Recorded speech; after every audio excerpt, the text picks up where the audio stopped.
Vamos para a nossa entrevista, gente. Entrevista do dia, porque as emissões de gases de efeito estufa e o desmatamento estão sufocando o nosso planeta. Essa foi a conclusão do relatório divulgado no início dessa semana pela ONU, que traz aí um alerta vermelho para a situação do país para os próximos anos. E quem explica melhor a conclusão desse relatório para a gente agora é o professor de climatologia, Werton Costa. É isso mesmo, falei certo, professor? Werton, bom dia, professor, bom dia, tudo querida. bom? Tudo bom. Então, eu estava até vendo um dia desses na internet, né, um apresentador, Luciano Huck, falando que a grande pandemia ainda está por vir, por conta aí dos efeitos climáticos. E esse relatório que a ONU trouxe para a gente no início dessa semana, professor, o que você pode falar sobre isso? Muito bem, né? O primeiro a explicar que quem faz o relatório é o IPCC. O IPCC é um órgão de excelência da ONU dedicado ao monitoramento climático, que reúne centenas dentre os melhores pesquisadores desse segmento.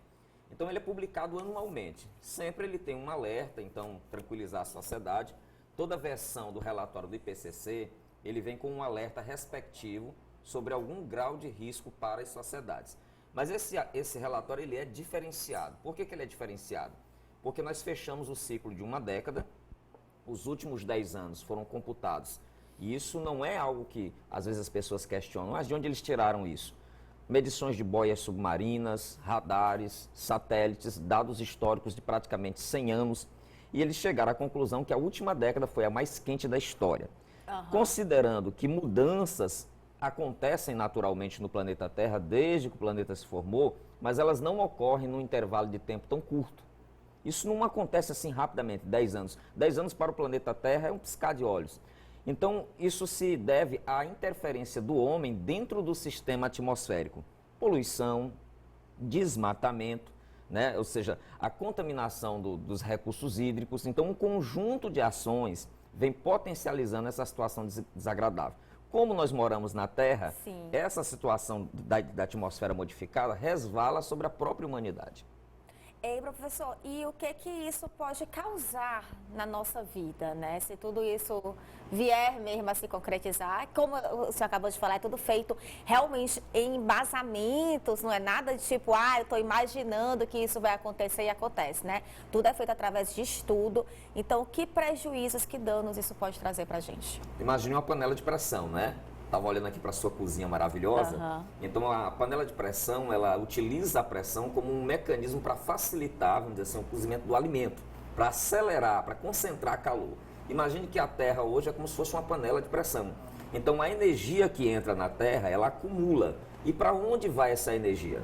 Vai se transformar em seca grave, vai se transformar em furacão, em tempestades severas. Então, esse plus de energia vai se manifestar sobre as sociedades humanas. Então, você imagine a maior parte da população mundial morando em cidades, às vezes cidades super povoadas, super populosas, em que boa parte dessa população é vulnerável, é mais pobre, morando em condições indignas, e vem a chuva, vem a enchente, ou vem a seca, vem a crise hídrica, e essas populações serão afetadas. Então, os principais sinais do aquecimento global são os extremos pluviométricos ou os extremos de seca.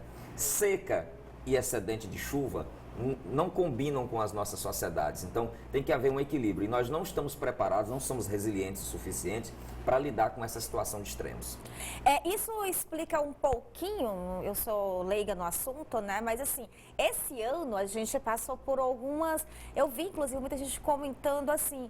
Nossa, começou a chover um pouco tarde. Que é isso, uma chuva em julho, gente. A gente nunca viu chover no mês de julho, né? Esse ano choveu em julho.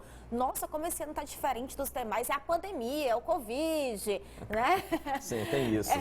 A gente teve realmente uma mudança de clima esse ano, né? As chuvas vieram um pouquinho mais tarde, duraram um pouquinho mais de tempo, né? Exatamente. Explica isso. Você fez uma colocação maravilhosa. Você imaginar, tivemos uma estação chuvosa irregular e nós estamos sentindo os efeitos dessa estação irregular. Ou seja, o Nordeste está mais seco, vários municípios já ingressaram com os seus decretos respectivos buscando auxílio federal. E nós temos uma crise energética. Olha só, como uma crise energética está vinculado a uma situação de distribuição irregular de chuva. É porque nós somos fortemente dependentes da água para produzir eletricidade. embora cresça a energia eólica, a energia solar, o Piauí é referência nisso, nós dependemos da chuva. E a chuva não caiu onde estão as maiores unidades produtoras de energia. Então você imagina como a crise climática repercute sobre a área econômica e causa um grande transtorno para a sociedade. Ou seja, todo o Brasil vai ser obrigado a pagar uma bandeira mais alta em função da crise. Então, esse é um dos efeitos. Chuva irregular, chuva mal distribuída, prejuízos para a agricultura. Então, é preciso que as sociedades se preparem para esse, é uma palavra até terrível da gente usar, o novo normal, né? Tem um novo normal climático, Sim. que é essa condição que, segundo o painel intergovernamental para a mudança climática, no seu último relatório, colocou que nós já estamos entrando num quadro de reversibilidade. Precisamos agir. E como agir? Muito bem. Olha, o tempo do homem é diferente do tempo da natureza. A gente nasce e morre num intervalo de tempo muito curto para a história da Terra.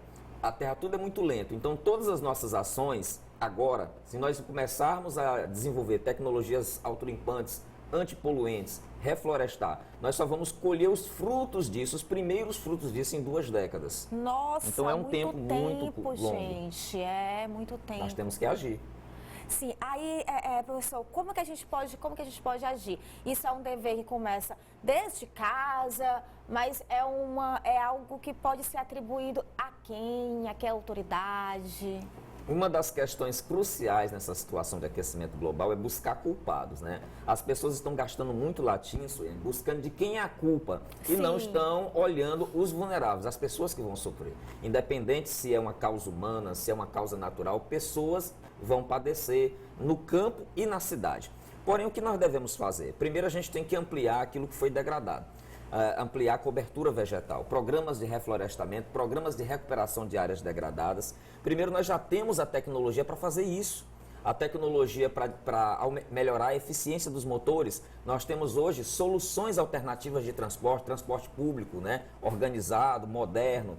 Nós também podemos melhorar nossa tecnologia de reutilização da água. Nós podemos construir cidades inteligentes, condomínios inteligentes. Hoje a nossa arquitetura é referência, a nossa engenharia. Então existe uma série de soluções tecnológicas que já estão disponíveis no mercado, que a comunidade científica já produziu em termos físicos e químicos de intervenção, mas é preciso vontade política para executar. Muitas das vezes as nações não implementam porque algumas medidas significam retração econômica, ou seja, elas não querem abrir mão, ou seja, dar um ligeiro passo para trás, para que a gente possa dar 2 para frente. Mas é necessário fazer essa cota de sacrifício para impedir danos maiores no futuro bem próximo. E isso tem então que partir do senso, né? De cada pessoa, do senso coletivo, comunitário. Poderia ser feito algum trabalho, mas que tem gente que fala assim, mas se não der um tranco aí não pega. Poderia ser feito algo assim do tipo que realmente tornasse algo obrigatório, que as pessoas deveriam fazer, porque às vezes a gente, eu pelo menos acredito que esse é um assunto que fica um tanto quanto esquecido pela sociedade, né? As pessoas vão vivendo, vão se acostumando com aquilo, as pessoas acham que da natureza nunca vai acabar nada, que está sempre surgindo, né, novas coisas, e isso vai caindo no esquecimento mesmo. Tem a lógica da natureza infinita, né? Então o homem está mandando robozinhos para Marte, aí, explorando o universo, e a Terra está aqui, né? É o nosso lar. Olha, a responsabilidade socioambiental é de todos. É das empresas, corporações, é do Estado, dos governos e principalmente da sociedade. Cada qual tem que fazer a sua parte. Às vezes a pessoa, mas será que a minha parte vai mudar o mundo? Vai, sim. Com certeza. Atitude simples. Nós estamos agora, Suiane, com um problema grave de queimadas no estado do Piauí. Boa parte dessas queimadas, nós não estamos nem plantando nada período seco. O que está provocando? Pessoas inadvertidamente jogam bituca de cigarro pela janela do carro, garrafas PET, vidros, e aquele material na beira da rodovia, ele concentra a luz e produz uma queimada. Olha, se as pessoas começam a mudar a atitude, começam, por exemplo, a ter um consumo consciente, nós temos vários produtos aí que não agridem a natureza. Se os governos passam a cumprir com a legislação que eles criam, passam a fazer o dever de casa, até nas obras que eles constroem. Se as empresas injetam, agregam valor aos seus produtos, incluem a variável ecológica, a variável sustentável, elas vão vender mais, porque nós já temos uma camada de consumidores conscientes. Então é preciso uma mudança coletiva de atitudes para tornar, com certeza, a nossa sociedade mais resiliente. Professor, essas mudanças climáticas, esses efeitos, é um problema do Brasil ou um problema generalizado no planeta? Hoje é um problema generalizado, né? Porque quando a Terra recebe esse excedente de calor, na verdade é o mesmo Sol. O que mudou foi a condição atmosférica, é o ar que nos envolve. O nosso ar tem concentrações gasosas alteradas. Então, o que é que acontece? Esse ar acaba retendo energia. Esse problema espalha-se, e aí está a grande questão. Os maiores poluidores sujam a atmosfera, mas os problemas são socializados para todos. Então, você imagina uma sociedade praticamente rural, aliás, de pescadores, uma ilha chamada Tuvalu, lá no Pacífico, que vivem como se vivia no Éden, no paraíso, no meio daquele azul perfeito do Pacífico, e o mar está invadindo Tuvalu. Os primeiros refugiados climáticos serão dessa pequena ilha de Tuvalu. Então você imagina que muitas pessoas que aparentemente não estão contribuindo com o processo de poluição serão vítimas, serão os primeiros refugiados climáticos da história humana. Gente do céu. Eu até pergunto isso, né, essa questão generalizada, porque assim, é nítido a gente ver que essa educação, ela é diferente de lugares para lugares. Aqui no Brasil, em especial em alguns lugares, porque tem alguns lugares que a gente vê que as pessoas são mais educadas em relação a isso, a gente não tem uma base direcionada a isso. Nós não somos ensinados, não temos essa cultura de ser ensinados desde pequenos, como trabalhar o lixo, né? Como ver as questões da natureza. Mas já em outros lugares, a gente vê pessoas altamente educadas quanto a isso, que têm uma disciplina, que seguem uma linha, né? E que ajudam totalmente o meio ambiente. Então, eu acredito também que é uma coisa assim cultural, né? Sim, tem um ingrediente cultural, mas eu posso dizer para você com convicção que o grande vilão dos problemas ambientais no mundo é a desigualdade social. Por exemplo, se você vai numa Curitiba, né? A cidade de Curitiba, as pessoas têm um padrão de vida relativamente melhor do que, por exemplo, alguma cidade do interior do estado do Amazonas, onde as pessoas necessitam retirar a madeira para o seu sustento, produzir carvão, caçar, né? Então são padrões culturais diferentes, mas resultantes de um padrão socioeconômico diferente. Então dos passos, inclusive a ONU prega muito isso, é que se a gente combate o processo de desigualdade, que constrói as bases para uma sociedade mais igualitária e com a educação sem dúvida nenhuma é o principal instrumento para abrir essa nova consciência, nós vamos ter sociedades mais preparadas. A exemplo da japonesa, da europeia, da norte-americana, que tem esse patamar justamente porque as desigualdades são minimizadas. Certo. Professor, comente para a gente um pouquinho sobre os incêndios que estão acontecendo na Grécia. Muito bem, né? Então você imagina que uma das esferas do aquecimento global é o fato que nós estamos presenciando aquecimentos acima da média em algumas áreas e resfriamento em outras. As pessoas pensam que é só calor. Então não, o aquecimento global ele comporta extremos de frio e de calor porque a Terra está equilibrando. Então aquela região do Mediterrâneo, eu falo da Grécia, Portugal, Espanha, e pegar na América do Norte, a Califórnia, são extremamente vulneráveis nessa época do ano.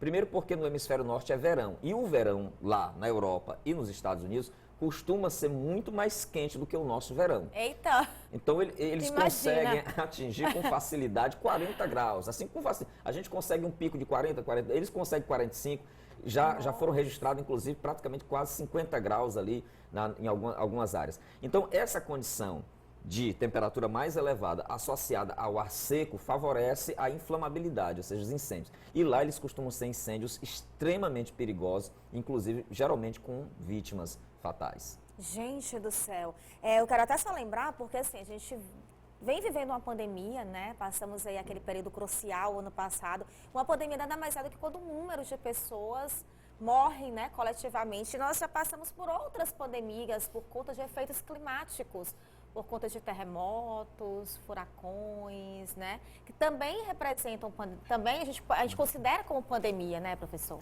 Exatamente. A gente tem que colocar aqui um fato recentemente divulgado pela BBC de Londres, que o aquecimento global ele está fazendo degelo de várias áreas de geleiras e aí está ressuscitando, exumando corpos de animais, florestas, e esse material tem patógenos, né?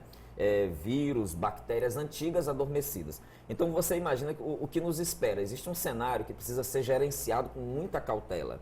Então o aquecimento ele produz também, e a própria degradação da natureza facilita a migração de certos agentes biológicos daquele ambiente natural para a nossa sociedade. Então há uma possibilidade muito grande, e a ONU em 2009 ressaltou que um dos 10 maiores problemas, 10 maiores ameaças à saúde são o aquecimento global, o processo de devastação das florestas, que poderá favorecer o surgimento das chamadas doenças zoonóticas, aquelas doenças que se originam a partir de um animal ou de uma área florestal. Ai, meu Deus do céu, senhor. Só para a gente concluir, o sustentável, ele dá mais trabalho?